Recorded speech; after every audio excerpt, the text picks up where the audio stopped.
¿Qué pasaría si estuviéramos perdidos en medio del océano durante más de un año? Parece imposible, ¿verdad? Pues esta es la increíble historia de un hombre que se enfrentó a eso mismo y sobrevivió para contarlo. 438 días. Es una cifra que cuesta incluso asimilar. Son más de 14 meses. A la deriva, completamente a merced del océano más grande del mundo. La pregunta es casi obligada. ¿Cómo es posible que alguien sobreviva a algo así? Venga, vamos a meternos de lleno en esta historia. Para entender esta hazaña, lo primero es conocer al hombre que hay detrás de ese número. Su nombre, José Salvador Alvarenga.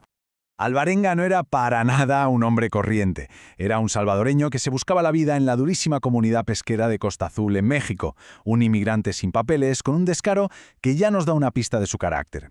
Cuentan que una vez, para demostrar que era mexicano, le cantó el himno nacional a unos policías que le habían dado el alto. Vamos, que era un tipo acostumbrado a vivir al límite. Y en ese mundo, Alvarenga no era uno más. No. Pertenecía a la élite, los tiburoneros. Tipos duros que se metían en el Pacífico hasta donde la costa era solo un recuerdo. El riesgo era altísimo, y el dinero, la verdad, no tanto. Eran los más valientes, sí, pero también los más temerarios. Y, muchas veces, los que morían más jóvenes. Esta frase de uno de sus compañeros, apodado Hombre Lobo, lo explica todo a la perfección. No se trataba solo de aventura, era pura necesidad. La pobreza era lo que empujaba a estos hombres a jugarse el pellejo en el mar un día sí y otro también. Y fue precisamente esa necesidad la que un día de noviembre lo lanzó de cabeza a una odisea que pondría a prueba todos los límites de la resistencia humana. La fecha clave, 17 de noviembre de 2012. Alvarenga sale a faenar con un compañero mucho más joven, Ezequiel Córdoba. Pasaron por alto los avisos de tormenta. Una jornada de pesca que debía durar 30 horas se convirtió de repente en una auténtica pesadilla. Un viento brutal les golpeó con toda su fuerza. El motor de la lancha dijo basta, y la corriente empezó a llevárselos, mar adentro, sin control. Y aquí es donde la escala de todo esto se vuelve casi de ciencia ficción. Su pequeña lancha fue arrastrada más de 10.000 kilómetros. Para que nos hagamos una idea, es como ir de Madrid a Pekín, pero a la deriva en el océano. Desde la costa de México hasta un atolón perdido en las Islas Marshall, un puntito minúsculo en la inmensidad del Pacífico. ¿Y cómo fue posible algo así? Bueno, pues la respuesta está en la propia naturaleza del océano. Se vieron atrapados en el giro del Pacífico Norte. Es como un río gigantesco, una cinta transportadora de corrientes que gira y gira sin parar. Y esa cinta los cogió y los llevó, muy lentamente pero sin pausa, a través de todo el océano. Bien, llegamos a la pregunta del millón, la que todo el mundo se hace. Pero, ¿cómo se sobrevive a 438 días en esas condiciones?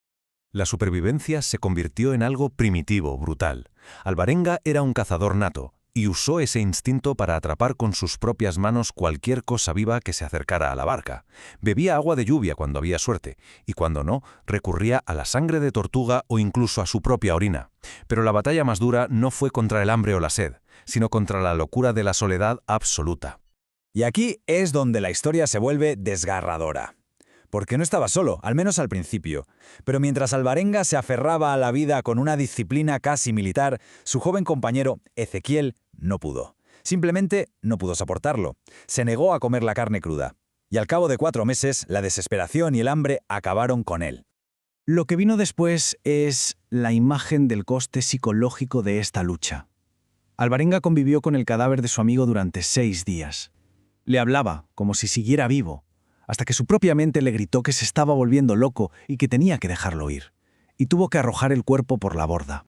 Después de más de un año de soledad total, cuando ya no quedaba ni un ápice de esperanza, ocurrió el milagro. Pero la historia, ojo, no termina con el rescate. Fue el 30 de enero de 2014. De la nada, un hombre destrozado, con una barba salvaje, que apenas podía tenerse en pie, apareció en la orilla de una isla minúscula. Su odisea había terminado. La noticia, claro, dio la vuelta al mundo. Alvarenga se convirtió en una celebridad, en un héroe moderno. Era el testimonio viviente de la increíble capacidad del ser humano para sobrevivir contra todo pronóstico. Y entonces, la historia dio un giro de 180 grados. Un giro oscuro y terrible. La familia de su compañero fallecido le demandó por $1 millón.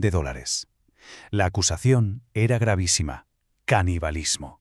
Sostenían que Alvarenga había sobrevivido comiéndose el cuerpo de Ezequiel. Alvarenga siempre ha negado rotundamente esas acusaciones. En su libro cuenta que le prometió a Ezequiel que devolvería su cuerpo a su madre, pero que el estado de descomposición hizo imposible cumplir esa promesa.